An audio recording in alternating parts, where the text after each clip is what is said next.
I got some friends in Africa that keeping it real, man. People over there are talking about what they're eating, but at the same time, they're all plugged into the same matrix. That's why I'm talking to them. I guess everybody's into this.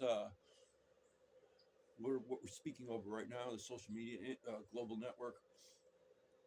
People don't forget. This is so amazing compared to, let's say, the 1970s. Right now, if anybody was making any sense for real, everybody would know about it right away.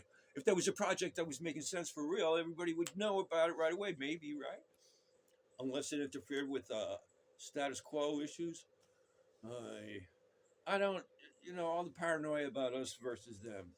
Yeah, but I was gonna say, I got a lot of brainstorms, and this is new information, and um, I want to somewhere.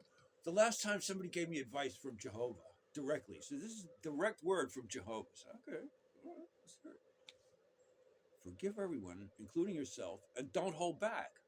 I don't think this was meant for everyone because the don't hold back part, you don't want to tell crazy people stuff like that or people that are too. But if you can get to that place, that's kind of where we need to go, and that's kind of what I've been saying in terms of the high ground of um, outside the institutions, but the place outside of the institutions that's still workable is the free market, what they're calling the free market. Although you could get outside of that too and make some things happen, and those count. Because what counts is our daily lives and how we interact and the joy of it and the meaningfulness of it. But we're in a place that's being controlled by controlled by the economy, not by people, by the system that's got us, first of all, somewhat pitted against each other because we go off in all our own directions and the whole there's no coherent incentives to work together around meaningful causes because we're supposed to be in a materialist revision of what the meaning of everything is, but we haven't gotten to some coherent organic new meanings yet. I mean, we have, but it hasn't, uh, because people understand intrinsic meanings and values.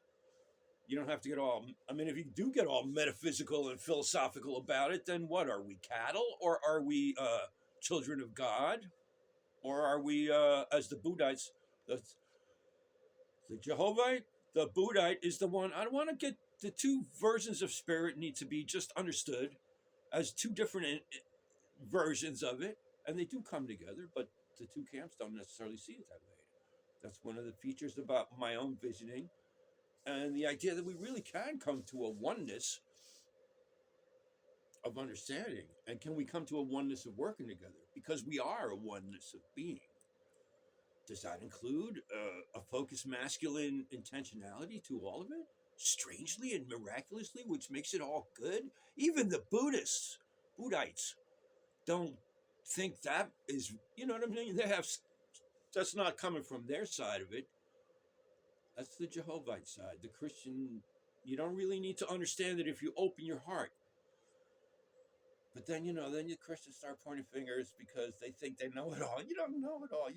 You're just part of it all. You become part of it because it's a real thing, a higher dimension of spirit. Now, the Buddhites understand this from a personal view. The higher dimension of spirit that would have you just believe things and then that's how they are. No, that's crossing some things over. That's if you're Jehovah, maybe that works. I don't know.